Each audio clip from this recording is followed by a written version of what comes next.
अपन ने पहले Daniel cell या गैल्वेनी सेल के डायग्राम के बारे में पढ़ लिया था, उसकी संपूर्ण कार्य प्रणाली पढ़ ली थी। अब अपन पढ़ेंगे डेनियल सेल या गैल्वेनी सेल में होने वाले नेट रेडॉक्स अभिक्रिया। अर्थात डेनियल सेल में जो कि विद्युत रासायनिक सेल होता था, में कैथोड और एनोड पर कौन कौन सी अभिक्रियाएं होती है या कुल रेडॉक्स अभिक्रिया अपन पढ़ेंगे। ओके, तो देखो कुल जो रेडॉक्स अभिक्रिया होती है वो इस प्रकार होती है। डेनियल सेल के अंदर जिंक इलेक्ट्रोड होता है, ये copper electrode, okay, zinc solid state में Cu+2 आयन है एक्वस फेज में। तो क्या हो जाता है, जिंक का तो ऑक्सीडेशन हो जाता है बेटा और कॉपर का रिडक्शन हो जाता है। ओके, तो देखो क्या हो जाएगा, Cu सॉलिड स्टेट में है, इसका रिडक्शन हो गया प्लस Zn+2, ये एक्वस में है, जलीय प्रावस्था में। ठीक है, तो देखो ये जिंक, यहाँ पर जिंक की ऑक्सीडेशन स्टेट कितनी है, 0, यहाँ पर कितनी है, +2। तो 0 से +2 में जाना मतलब ऑक्सीकरण, अर्थात जिंक इलेक्ट्रोड पर क्या होता है बेटा, ऑक्सीकरण होता है। ओके, इसी प्रकार जो कॉपर होता है, यहाँ पर ऑक्सीकरण अवस्था कितनी है, +2, और यहाँ पर ऑक्सीकरण अवस्था कितनी है, 0। तो +2 से 0 में जा रहा है, अर्थात ये क्या होगा, अपचयन, अर्थात रिडक्शन। ओके, तो देखो ये ऑक्सीडेशन रिडक्शन अभिक्रिया है कुल मिलाकर, अर्थात जिंक इलेक्ट्रोड पर तो ऑक्सीकरण हो रहा है एवं कॉपर इलेक्ट्रोड पर अपचयन हो रहा है। तो ये संपूर्ण रिएक्शन कौन सी बेटा, रेडॉक्स अभिक्रिया।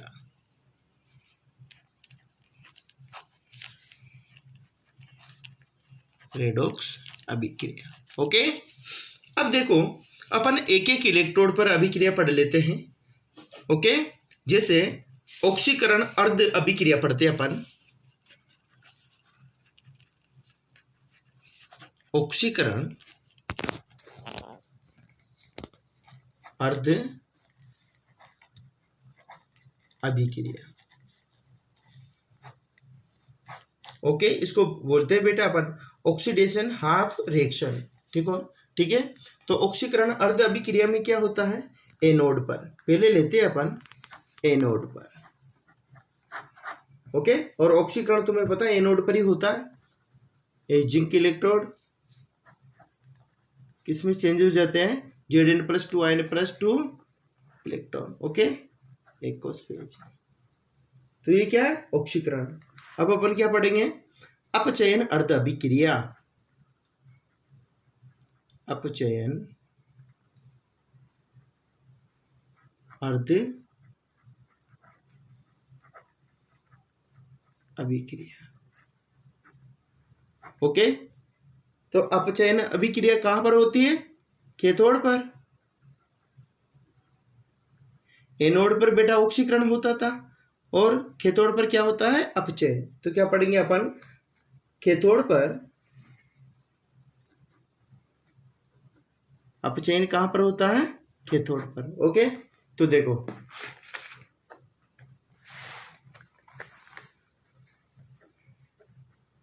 कैथोड पर अपचयन होता है, 2 इलेक्ट्रॉन ग्रहण करके Cu+2 आयन किस में चेंज हो जाते हैं, कॉपर में।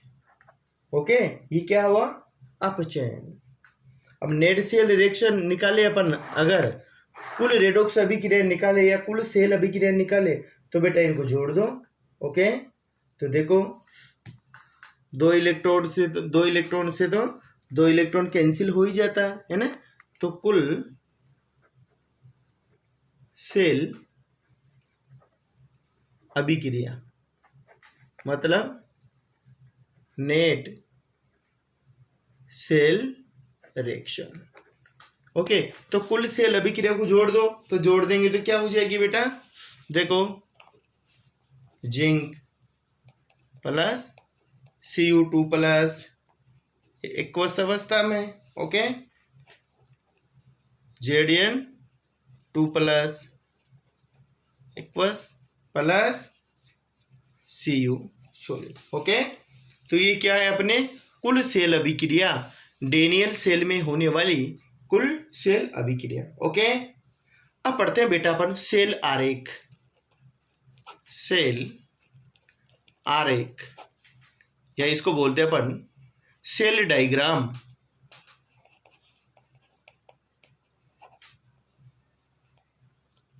Cell diagram.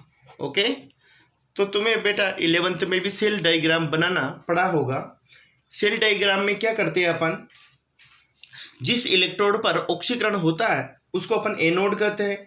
एनोड को बेटा बाएं हाथ की तरफ रखते हैं, तथा जिस इलेक्ट्रोड पर अपचयन होता है उसको अपन कैथोड कहते हैं, और कैथोड को दाएं हाथ की तरफ रखते हैं। ओके, दोनों इलेक्ट्रोडों को विद्युत अपघट्य विलयन के टच में रखा जाता है, तथा दोनों विद्युत अपघट्य विलयन के मध्य दो आड़ी लाइनें या खड़ी लाइनें खींच दी जाती है जो लवण सेतु को प्रदर्शित करती थी। ठीक है ना, ये 11th में पढ़ाया था तुम्हें। देखो, इन जिंक पर क्या होता है, ऑक्सीकरण, तो जिंक इलेक्ट्रोड को किधर रखेंगे अपन बेटा, बाएं हाथ की तरफ। जिंक इलेक्ट्रोड किसके संपर्क में रहता है, जिंक सल्फेट विलयन के। ओके, जिंक सल्फेट के विलयन में जिंक आयन रहते हैं। इसी प्रकार कॉपर जो होता है, कॉपर इलेक्ट्रोड होता है, वो किसके संपर्क में रहता है, कॉपर सल्फेट के विलयन में।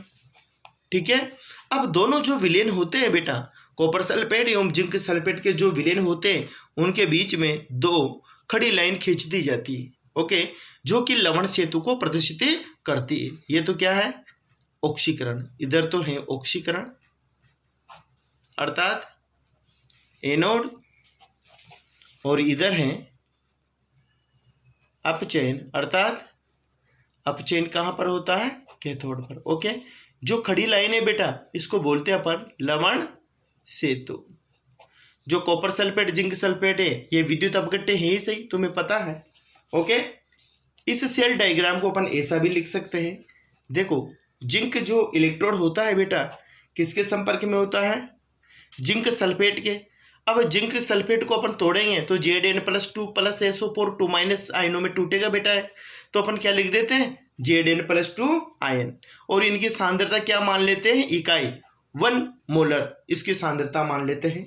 इसी प्रकार जो कॉपर इलेक्ट्रोड होता है वो किसके संपर्क में होता है, Cu2+ आयनों के संपर्क में। ठीक है, इसकी भी सांद्रता कितनी मान लेते हैं अपन, इकाई मान लेते हैं, या 1 मोलर सांद्रता मान लेते हैं।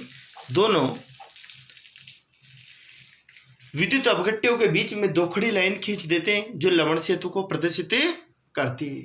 ओके, तो अपन जो डेनियल सेल होता है उसके बेटा सेल आरेख को इस प्रकार भी प्रदर्शित कर सकते हैं। ओके, अब जो अपन ने खड़ी लाइन खींची जो लवण सेतु होता है बेटा, ये लवण सेतु क्या होता है, लवण सेतु। तो देखो, 1-2 बार बोर्ड में क्वेश्चन आया है, लवण सेतु किसे कहते हैं, या लवण सेतु का क्या कार्य होता है, लवण सेतु या साल्ट ब्रिज। लवण सेतु, देखो बेटा, जो लवण सेतु होता है तुम्हें पता है, जो डेनियल सेल की अपन ने संरचना पढ़ी थी उसमें लवण सेतु एक यू आकार की नली होती थी, है ना बेटा, जिसमें अपन अक्रिय विद्युत अपघट्य जैसे KCl potassium chloride, KNO3 potassium nitrate, ammonium chloride या पोटेशियम सल्फेट को बेटा एगार एगार या जिलेटिन में पेस्ट बनाकर उसमें भर देते थे। ठीक है, जिसको अपन लवण सेतु कहते थे, है ना। ये जो लवण सेतु होता है ये विद्युत अपघट्य के प्रति अक्रिय होता है ना, उसके साथ में कोई अभिक्रिया नहीं करता है। ओके, तो लवण सेतु होता क्या है, पहले अपन इसकी परिभाषा लिखते हैं बेटा। लवण सेतु, चित्र में देखना, लवण सेतु एक यू आकार की नलिका होती है, यू आकार की नलिका होती है। ओके, इसमें बेटा अक्रिय विद्युत अपघट्य भरा होता है। इसमें अक्रिय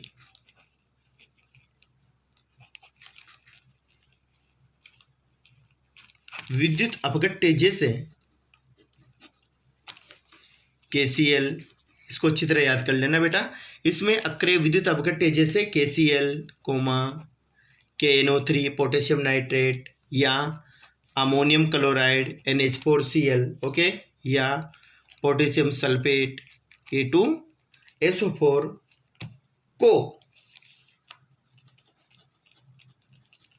एगार एक ये शैवाल से प्राप्त होता है। एगार या जिलेटिन, एगार या जिलेटिन में पेस्ट बनाकर, एगार या जिलेटिन में पेस्ट बनाकर भर देते हैं। ओके, ये कंप्लीट बेटा परिभाषा हुई लवण सेतु की। लवण सेतु एक यू आकार की नलिका होती है। इसमें अक्रिय विद्युत अपघट्य जैसे potassium chloride, potassium nitrate, ammonium chloride या पोटेशियम सल्फेट को एगार या जिलेटिन में पेस्ट बनाकर भर दिया जाता है। ओके, अब बेटा बात आई यहाँ पर अक्रिय विद्युत अपघट्य की। अक्रिय विद्युत अपघट्य क्या होता है? अक्रिय विद्युत अपघट्य वह विद्युत अपघट्य होता है बेटा जो रेडॉक्स अभिक्रिया में भाग नहीं लेता है और ना ही सेल में प्रयुक्त अन्य विद्युत अपघट्यों से रासायनिक अभिक्रिया करता है। उसको क्या कहते हैं अपन? अक्रिय विद्युत अपघट्य। अब पढ़ते हैं अपन बेटा लवण सेतु के कार्य। लवण सेतु की परिभाषा हो गई। अब लवण सेतु के क्या कार्य होते हैं? लवण सेतु के कार्य, functions of salt bridge, functions of salt bridge, लवण सेतु के कार्य। देखो लवण सेतु के क्या कार्य होते हैं बेटा? पहला कार्य बेटा ये विद्युत परिपथ को पूर्ण करके विद्युत का प्रवाह करता है, अर्थात जो विद्युत परिपथ होता है उसको कंप्लीट करता है। ओके, तो फर्स्ट जो लवण सेतु का कार्य क्या हो जाएगा? यह विद्युत परिपथ को पूर्ण करके, यह विद्युत परिपथ को पूर्ण करके विद्युत का प्रवाह करता है, विद्युत का प्रवाह करता है। ओके, सेकंड पॉइंट, सेकंड जो लवण सेतु का काम है वो क्या होता है बेटा? ये विद्युत उदासीनता को बनाए रखता है। जो दोनों विद्युत अपघट्य हैं, कॉपर सल्फेट एवं जिंक सल्फेट का विलयन है, उनको बेटा विद्युत उदासीन बनाए रखता है। ओके, यह विद्युत उदासीनता को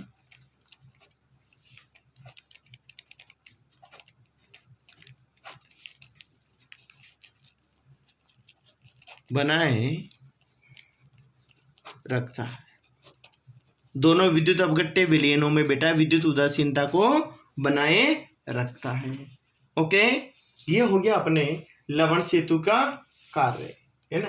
अब पढ़ेंगे बेटा अपन नेक्स्ट जो पॉइंट है अपना, वो आता है सेल का विद्युत वाहक बल या सेल विभव। देखो बेटा इसमें क्या क्या याद करना है तुम्हें? जो डेनियल विद्युत रासायनिक, देखो विद्युत रासायनिक सेल किसे कहते हैं, इनकी परिभाषा को अच्छी तरह याद करना है। उसके बाद जो डेनियल सेल या गैल्वेनी सेल है बेटा, उसका अच्छी तरह डायग्राम बनाकर याद करना है। ओके, उसके बाद लवण सेतु किसे कहते हैं? लवण सेतु के कोई दो कार्य लिखिए, इनमें से बार बार बोर्ड में क्वेश्चंस आ रहे हैं। ओके, अब अपन नेक्स्ट चलते हैं सेल का विद्युत वाहक बल। सेल का विद्युत वाहक बल, ओके, या सेल विभव।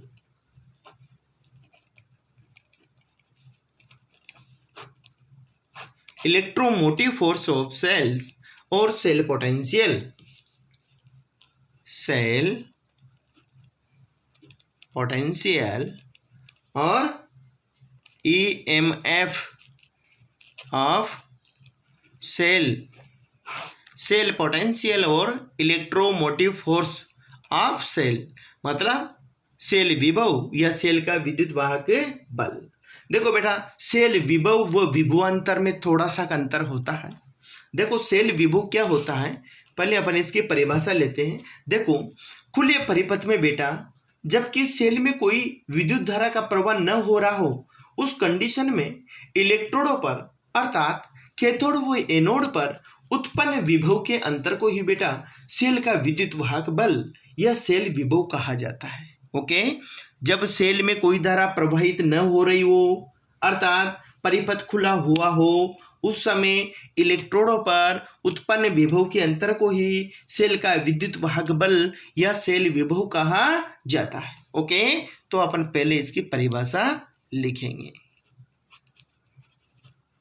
सेल विभव क्या होता है, खुले परिपथ में, खुले परिपथ में, जबकि बेटा सेल में कोई विद्युत धारा प्रवाहित न हो रही हो, है ना, खुले परिपथ में, जबकि सेल में कोई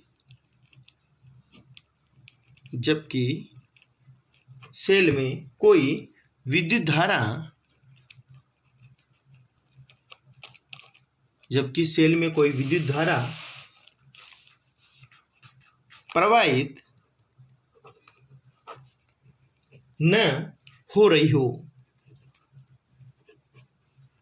उस कंडीशन में इलेक्ट्रोडों पर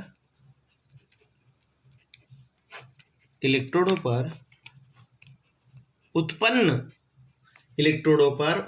विभव के अंतर को ही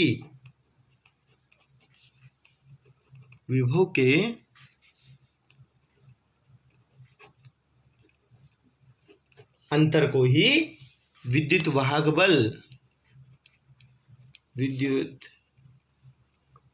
वाहक बल या सेल विभव कहा जाता है। ओके, देखो बेटा, ये तो हो गई इसकी परिभाषा। अब देखो, किसी सेल का बेटा जो विद्युत वाहक बल या सेल विभव होता है वह निम्नलिखित कारकों पर निर्भर करता है। ओके, किसी सेल का विद्युत वाहक बल EMF या सेल विभव निम्नलिखित कारकों पर निर्भर करता है। किन किन कारकों पर बेटा सेल विभव निर्भर करता है? फर्स्ट है अपने अभिकारकों की प्रकृति। जो बेटा अपन सेल के अंतर्गत जो विद्युत अपघट्य ले रहे हैं, उन विद्युत अपघट्यों की बेटा प्रकृति, अभिकारकों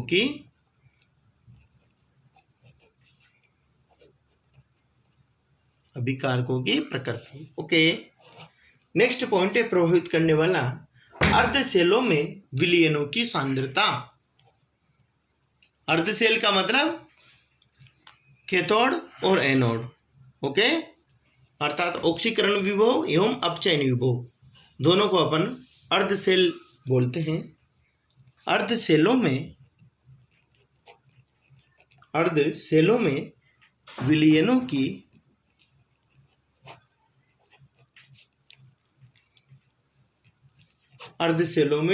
की सांद्रता। ओके, नेक्स्ट थर्ड पॉइंट है अपने ताप।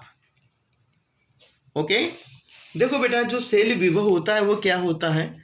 सेल विभव को अपन ई सेल द्वारा प्रदर्शित करते हैं। सेल विभव बराबर होता है कैथोड का विभव ई कैथोड माइनस ई एनोड, अर्थात सेल विभव बराबर या सेल का विद्युत वाहक बल बराबर कैथोड का विभव माइनस एनोड का विभव। ओके, इससे बेटा अपन सेल का विभव ज्ञात कर लेते हैं, अर्थात ई सेल बराबर सेल विभव। ओके, ई कैथोड बराबर कैथोड का विभव।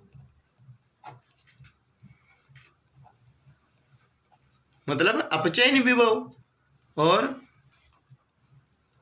ई एनोड बराबर एनोड का विभव,